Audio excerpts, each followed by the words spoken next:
皆さん、こんにちは。こんばんは。ひろしちょうです。今回はテストサーバーにて新クローディア、その名もクローディアストームアイの性能が判明したので解説をしていきます。拳銃を携え復活した彼女の力はいかほどのものか。それでは行ってみましょう。まずは基本性能から。通常攻撃、回避攻撃、連携スキルについては、特にバフ、デバフのない標準的な倍率の攻撃なので、ここでは詳細を省きます。特徴的なのはスキル。標準的な倍率の攻撃に加え、物理ダメージアップ効果と、6秒間隔で合計2回発動する追撃、シンクドスラッシュが発動する効果。シンクドスラッシュは、バフなどはない高倍率の攻撃となっています。スキルによるバフと追撃のシンクドスラッシュは、スキル発動直後、おそらくスキルヒット時点に発動しているため、スキル発動後に即武器を切り替えてしまっても問題ありません。続いて、突効果を見ていきます。クローディアストームアイの特徴として、突効果によってスキル回しが変わるような影響はなく、すべて単純に火力と生存力を向上させる効果となっています。1突はシンクドスラッシュの発動間隔が6秒と12秒から5秒、10秒、15秒の5秒間隔の3回に変化する効果。要するにシンクドスラッシュの発動回数が1回増えることで純粋に火力が上昇する嬉しい効果となっています。3突はシンクドスラッシュが命中すると4秒間の制圧効果を付与。ターゲットの行動速度を 20% 低下させ、毎秒攻撃力 400% のダメージを与えます。1突のおかげで発動回数は3回になっており、1回ごとに合計 1600%、3回で計 4800% の追撃が発生するようになります。5突はシンクドスラッシュを発動すると HP を 25% 回復する効果。また HP が半分以下の時には回復量が倍になります。クローディア唯一の生存向けの効果となっており、回復量は1回で HP の 25% と高めになっています。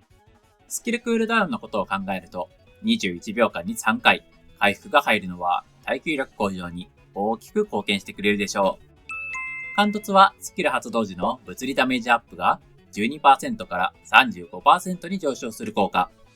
物理武器恒例の貫突でスキルのバフが強化される効果となっています。物理編成に不足気味だった物理ダメージアップを補ってくれる嬉しい効果となっています。では次にポリション効果を見ていきます。2セット効果は物理攻撃力アップにシンクドスラッシュの倍率が一発 3200% から 4000% に強化される効果。メイン火力となるシンクドスラッシュの威力が大きく強化されるため、ぜひとも欲しい効果となっています。4セット効果は全属性ダメージアップに加え、クローディア、ストームアイの武器を装備していると、最終ダメージがアップする効果。どちらも武器の方で持っていなかったバフを補ってくれる効果となっているため、大きく火力が上昇するでしょう。お次はアバター特性について。恒例の最終ダメージアップに加え、クローディア、ストームアイ装備時に物理ダメージがアップする効果。バフ量の合計としては、対ボス戦時の安価特性に若干劣りますが、敵に関わらず安定してバフが得られる点は優れているので、特に攻撃力アップに偏った防具だと進化を発揮できるでしょう。最後にサボテン結果とここまでの内容のまとめを見ていきます。私のサボテン結果はこちら。今回はスキル回しを簡単にするためにある系なしで計測をしています。見てみると意外なことに最新の3キャラであるアンカー、ノーラ、クローディアの編成よりノーラの代わりに強化を受けたアスカを採用した編成の方が火力が出る形となりました。火力上昇に関しては武器1突と貫突、ポリション貫突での上昇幅が大きく、特に武器、ボリ、貫突の上昇幅が大きくなっています。旧編成から更新するには武器貫突、ポリション無突4セットまで引く必要がありそうです。まとめると、クローディア、ストームアイはスキルによるバフとシンクドスラッシュによる裏ダメージで火力支援をするサポーターとなっています。火力を上げるために武器の凸も大事ですが、ボリションのセット効果によるバフが武器に足りない部分を補う設計になっているため、ぜひともポリション4セットは揃えたいところです。それでは、ここまでご視聴いただきありがとうございました。今回はテストサーバーでのクローディアストームアイの性能を確認していきましたが、いかがだったでしょうか？元祖譲りのサポート性能の高さから、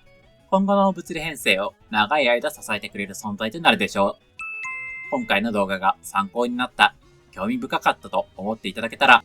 チャンネル登録、高評価、コメントでの応援をよろしくお願いいたします。それでは次回の動画でまたお会いしましょう。お相手はひろしちょうでした。バイバイ。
What?